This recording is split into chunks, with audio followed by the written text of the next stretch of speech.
चेन्नई में इस वक्त प्रधानमंत्री मोदी अवाडी के उस फैक्ट्री में पहुंच चुके हैं जहां पर भारत ने अपना स्वदेशी टैंक अर्जुन मार्क 1 ये तैयार किया है। और प्रधानमंत्री मोदी आज भारतीय सेना को जो अपग्रेडेड वर्जन है या एडवांस वर्जन है हमारे देसी टैंक अर्जुन का, उसे सौंपने जा रहे हैं।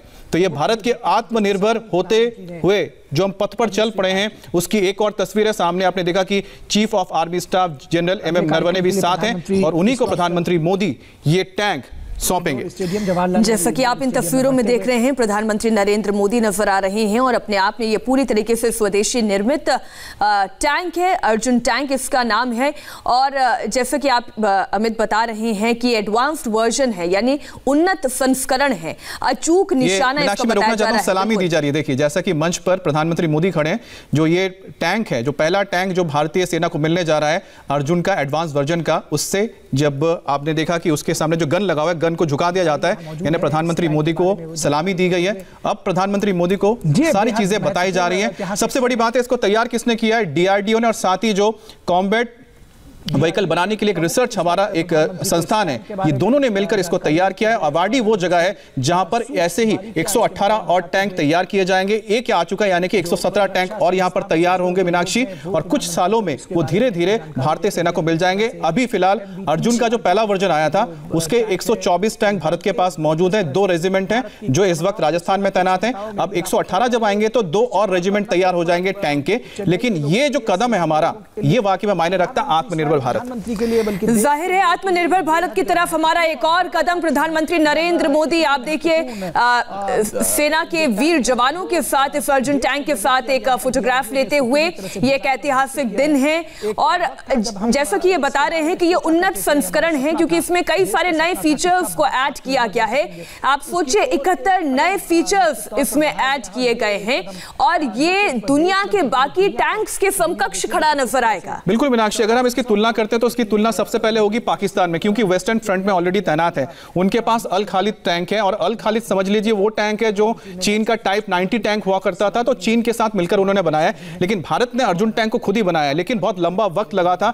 और जब इंडिया की पहली सरकार आई थी उसी दौरान जब वाजपेयी जी प्रधानमंत्री होते तो उन्होंने पुश किया था और उसके बाद ही भारत में अर्जुन टैंक्स को इंडक्ट किया गया। उसका प्रोटोटाइप तैयार हुआ, उसका ट्रायल्स हुए, उसके बाद इंडक्ट कर लिया गया और 124 आए। उसके बाद जब फिर से एक बार फिर से इंडिया की सरकार बनी, एक बार फिर से पुश किया गया कि जो भारत का जो इंडिजिनस हमारी इंडस्ट्री है उसमें वो स्वदेशी हथियारों को लिया जाए। ये जो आप टैंक देख रहे हैं अभी इस वक्त जहां पर प्रधानमंत्री मोदी मौजूद है, इसकी अगर खासियत हम बताते हैं कि इस पे कुछ चीजें जो ऐड की गई हैं। इसका वजन तो 68 टन है जो बहुत हेवी टैंक माना जाता है इसी वजह से। दूसरी बात है इसका जो गन है करीब 120 mm का है और साथ में इसके अंदर कुछ नई चीजें लगाई गई, यानी कि उन्नत टेक्निक लगाई गई। इसके अंदर अब जो नया टेक्निक है कि ये टैंक खुद ब खुद दुश्मन को अपने रडार के जरिए देख सकता है, भांप सकता है और टारगेट लेके चाहिए तो ऑटोमेटिक जरिए उसको टारगेट भी कर सकता है, जिससे जो आपका जो संचालक होता है यानी जो ड्राइवर होगा इस टैंक का उसको फायदा होता है। दूसरी बात जो पहले दिक्कत होती जो गनर है उसको साइड करने में दिक्कत होती थी, उसको भी सुधारा गया है। और इसके अंदर आप जो देख रहे हैं कि एक नोकीले से ट्रायंगल से बने हुए चारों तरफ लगा हुआ है,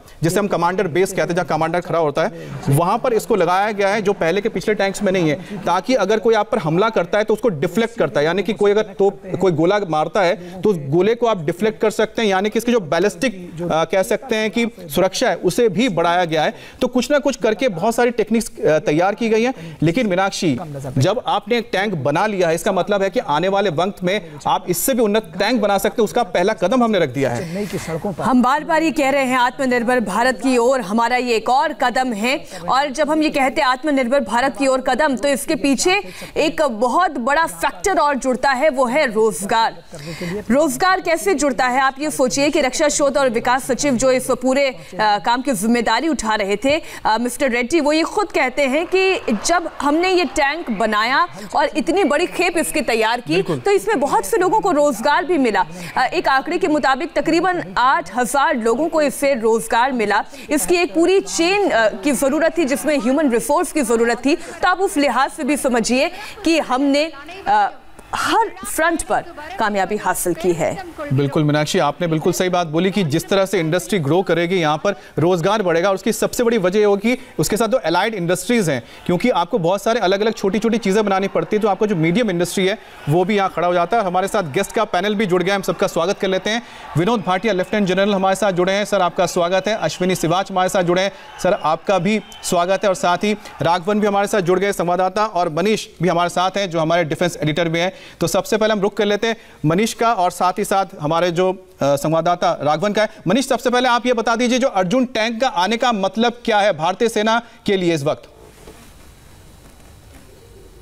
देखिए, सबसे बड़ी बात यह है कि आत्मनिर्भरता की तरफ एक तरफ भारत का ये बहुत बड़ा कदम है, क्योंकि अभी तक ये था कि फाइटर एयरक्राफ्ट तेजस आपने देखा 83 की संख्या में HAL पूरी तरीके से उसे तैयार कर रहा है। तो उसके बाद अर्जुन को लेकर 2004 से लेकर अभी तक लगातार ये बात थी कि उसको वेट के लिए प्रॉब्लम थी, कई सारी उसमें मॉडिफिकेशन करनी थी, जिसकी वजह से अभी भारतीय सेना के पास उसकी 124 की संख्या में, जिसमें 2 रेजिमेंट राजस्थान में है और बाकी अहमदनगर में जहां पर आर्मर्ड कंपोनेंट रहता है वहां पर है।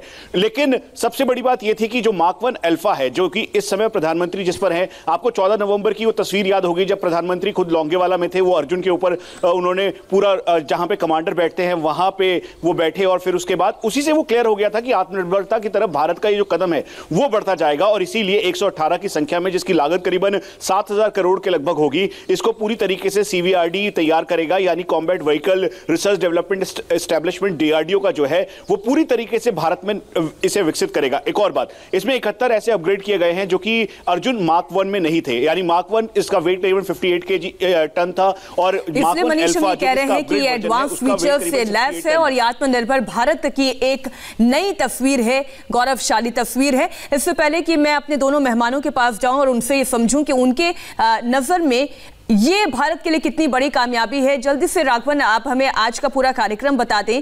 प्रधानमंत्री मोदी का यहां पर क्या कार्यक्रम रहने वाला है?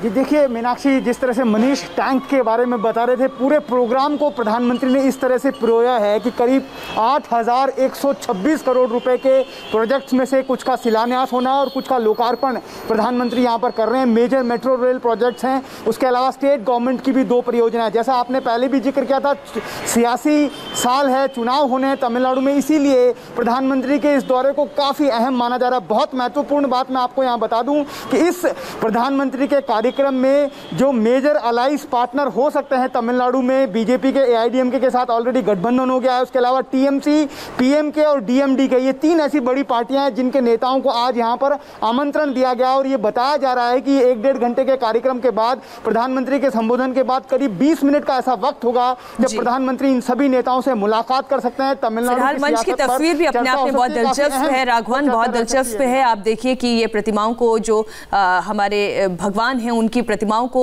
भेंट किया जा रहा है प्रधानमंत्री नरेंद्र मोदी को। अब हम अपने मेहमानों का रुख करते हैं। लेफ्टिनेंट जनरल विनोद भाटिया जी, आपके नजर में आज का दिन आत्मनिर्भर भारत के लिहाज से हम कहें या भारत की सेना की ताकत बढ़ाने के लिहाज से कहें, कितना महत्वपूर्ण है? मेरे ख्याल से मीनाक्षी बहुत ही महत्वपूर्ण है। ये दर्शाता है सिर्फ हमें नहीं, फौज को ही नहीं, हमारे DRDO कम्युनिटी, हमारे साइंटिस्ट को, हमारे ऑर्डिनेंस फैक्ट्री जो वर्कर्स हैं, हमारे MCMEs हैं, जो कि आत्मनिर्भर के लिए जो गवर्नमेंट का जो पुश है, जो उसका पूरा इरादा है, वो हमेशा कामयाब होगा। साथ में हमारे पूरे वर्ल्ड को हम बता रहे हैं कि हमने एक state of the art 3rd generation heavy platform हमने अपना इंडिजिनियसली बनाया है, उसको डेवलप किया है और उसको अपग्रेड किया है। 71 अपग्रेड है, इसमें 40 मेजर असेंबलीज हैं इसमें जो अपग्रेड हुई हैं। तो ये बहुत ही बड़ा दिन है और ये 14 फरवरी के दिन आता है जब हम पुलवामा की जो हमारे वीर गति प्राप्त हुए थे 40 CRPF के जवान, हम उनको भी सैल्यूट कर रहे हैं, उनको भी नमन कर रहे हैं उनका भी। तो ये बहुत बड़ा दिन है। वहां पर प्रधानमंत्री खुद जब जाते हैं और इतना बड़ा प्लेटफॉर्म जो है खुद फौज को सौंप करते हैं, इसके पूरे साइंटिफिक कम्युनिटी को उत्साह मिलता है कि हमें आगे आत्मनिर्भर बनना है, हमारी इंडस्ट्री को मिलता है, हमारे जो ऑर्डिनेंस फैक्ट्रीज हैं उनको मिलता है। तो सभी मिलके चलते हैं और हमको देखना पड़ेगा कि अभी तक 60% से अधिक हमारे जो मिलिट्री हार्डवेयर है, एक्सपोर्ट्स है, यहाँ पर हमको एड्रेस करना पड़ेगा कि हमको आत्मनिर्भर बनना है, हमको स्ट्रेटेजिक ऑटोनॉमी चाहिए, हम एक बहुत बड़ा देश है, बहुत बड़ी ताकत है और हम आगे बढ़ रहे हैं, ग्लोबल लीडर हैं, तो ये सबको मिलकर चलना पड़ेगा। और ये एक जो संकेत दिया प्रधानमंत्री खुद वहां जाके उसको हैंडओवर कर रहे हैं, ये पूरी दुनिया देख रही है, इसको पूरा देश देख रहा है, इसको पूरी फौज देख रही है। अश्विनी सर, जिस तरह से हम देख रहे हैं कि 118 जो नए एडवांस वर्जन है अर्जुन टैंक के वो लिए जा रहे हैं, इसकी संख्या इससे ज़्यादा क्यों नहीं है? क्योंकि इसको मिलाकर जब आ जाएंगे तो कुल हमारे पास 4 रेजिमेंट ही होंगे, सबसे ज़्यादा हमारे पास T-90 और T-72 टैंक्स हैं, तो आपको इसकी वजह क्या लगती है, ऐसा क्यों? देखो, हाँ, इसकी वजह देखो, एक तो देर आए दुरुस्त आए, ये आत्मनिर्भर और मेक इन इंडिया जो कंसेप्ट है ये बहुत अच्छा है। देखो, भारत जैसा देश जो इकोनॉमिकली बढ़ना चाहता है, 60 से 70% हम इंपोर्ट करते थे अपना डिफेंस का इक्विपमेंट, स्पेशली रशिया से, कहीं ना कहीं इजराइल और अमेरिका और जापान से। अब वो टाइम चेंज हो गया है, भारत खुद बनाएगा हथियार। उससे क्या होगा कि आप जो इंपोर्ट करते थे, फॉरेन एक्सचेंज जाता था, वो नहीं जाएगा और आपकी काबिलियत होगी, आप उसको एक्सपोर्ट भी कर पाएंगे। देखो, ये ब्रह्मोस मिसाइल बनाई है, आज ब्राजील है, इंडोनेशिया है, वियतनाम है, मलेशिया, वो लेने को तैयार है। उसके बाद जो तेजस है, गेम चेंजर है, जिस प्रकार से 83 ये स्टेट ऑफ आर्ट बना दिए हैं हमने हवाई जहाज, और इनको भी लेने के लिए दूसरे तैयार हैं। धनुष गन बना दी है, आर्टिलरी जो बोफर्स की एक प्रकार से कॉपी है। उसके बाद हमारे पास आकाश है, अक्षय है, नाग मिसाइल है, ये मिसाइलों की तो होड़ लगी हुई है। तो भारत के अंदर क्षमता है, काबिलियत है, बना सकते हैं, मगर हमने कहीं ना कहीं चूक हो गई थी। हम अपने ऊपर नहीं बल्कि हथियार बाहर से खरीदने के लिए ज्यादा निर्भर थे, मगर अब वो चेंज हो गया है। और ये जो अर्जुन मार्क 1 अल्फा है, ये स्टेट ऑफ आर्ट। आपने बहुत बड़ी बात कही है फिवाद जी, आपने कहा कि ये जो है हम लोग बाहर के देशों पर बहुत ज्यादा हमारी निर्भरता बढ़ गई थी और कुछ हद तक हम अभी भी निर्भर हैं। लेकिन भाटिया जी, ये माइंडसेट में परिवर्तन कब आया, क्यों आया? और ये तो जो हमारी पॉलिटिकल लीडरशिप है, हम एक तरीके से उनके नजरिए से अगर कहें तो जो लीडरशिप कहती है उस लिहाज से वो असर सेनाओं में भी दिखाई देता है। तो क्या आपको लगता है कि ये एक लीडरशिप का असर है, ये समय की मांग थी? बिल्कुल आपने ठीक बोला, एक लीडरशिप का असर है। हमने जो सिस्टम चेंज करे, हमने स्ट्रक्चर चेंज करे हैं, हमने डिफेंस कॉरिडोर्स बनाए हैं, तो बहुत सारी चीजें मिलके हुई हैं। हमारी जो नया जो डिफेंस एक्विजिशन प्रोसीजर आया है 2020 वाला, वो भी उसमें काफी बदलाव आया है। और हमारी इंडस्ट्री को जो पुश मिला है, जो उनको हैंड होल्डिंग मिली है आर्मी से, एक आर्मी डिजाइन ब्यूरो मिला है, जो डिपार्टमेंट डिफेंस प्रोडक्शन है, उसमें काफी चेंजेस आई हैं। डिफेंस मिनिस्ट्री में आईडेक्स बनाया है उन्होंने, और काफी सारी चीजें उसमें सिंगल विंडो क्लियरेंस दिया है। तो ये बहुत सारी चीजें जो है, जो पॉलिसी लेवल पर जो है बहुत फर्क पड़ा है। सर, ये पॉलिसी जो है पॉलिटिकल ड्रिवन है, ऊपर से ड्रिवन है, क्योंकि आर्मी जो है एक सबसेट है। सिर्फ जो मेन जो इसमें काम है, उसमें मुद्दा है, उसमें मिनिस्ट्री ऑफ डिफेंस का है, उसमें बाकी हमारे पॉलिटिकल लीडरशिप का है, और आर्मी सिर्फ उसको सपोर्ट कर सकते। कह सकते हैं शुरू से बोल रहे हैं, बहुत सालों से बोल रहे हैं कि हमको इंडिजिनस प्रोडक्ट्स चाहिए, लेकिन इंडिजिनस प्रोडक्ट्स वो होने चाहिए जो हमारे काम आए, जो हमारे जिससे हम डायरेक्टली लड़ सके। हमारे पास बॉर्डर्स जो है, हमारे हमेशा लाइव बॉर्डर्स है हमारे पास, LC लाइव है, LAC में क्या हो रही है आपको पता ही है। तो हमको ये देख के चलना पड़ेगा कि आज हमें प्रेजेंट रेलिवेंट होना पड़ेगा और फ्यूचर रेडी होना पड़ेगा। अभी हमारा जो एक तरीके से हम ये कह सकते हैं कि सर हमारा जो अप्रोच है अब वो फ्यूचरिस्टिक अप्रोच है और इसकी जरूरत भी है। आप दोनों मेहमान हमारे साथ बने रहिए। एक बार हम रुक कर लेते हैं अमित का।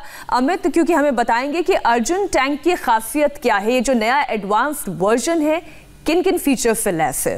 बिल्कुल मीनाक्षी, क्योंकि आज मैं बता दूं कि चाहे चीन हो या पाकिस्तान हो, उसको तो परेशानी इसलिए होगी कि भारत ने अपना जो आधुनिक एक टैंक अपने साथ इंडक्ट करने जा रहा है। तो ये आप देख रहे हैं अर्जुन टैंक की क्या खासियत, एडवांस वर्जन है ये अर्जुन का। जो पहला वर्जन था उसके बाद उसको और उन्नत करके हमने लेके आए, जिसको हम MK1A कह रहे हैं। और इसके बाद ही आपको बताते हैं कि जो भारत का जो मिशन मेड इन इंडिया एक है कि आत्मनिर्भर भारत, उसकी एक ओर हम और बढ़ते हुए जा रहे हैं। और टैंक जैसे जैसे आगे बढ़ रहे हैं मीनाक्षी, वैसे वैसे हम भी आत्मनिर्भर भारत की ओर बढ़ते हुए जा रहे हैं। DRDO ने इस टैंक को डिजाइन किया है, पूरी तरह से भारत में इसे तैयार किया गया है।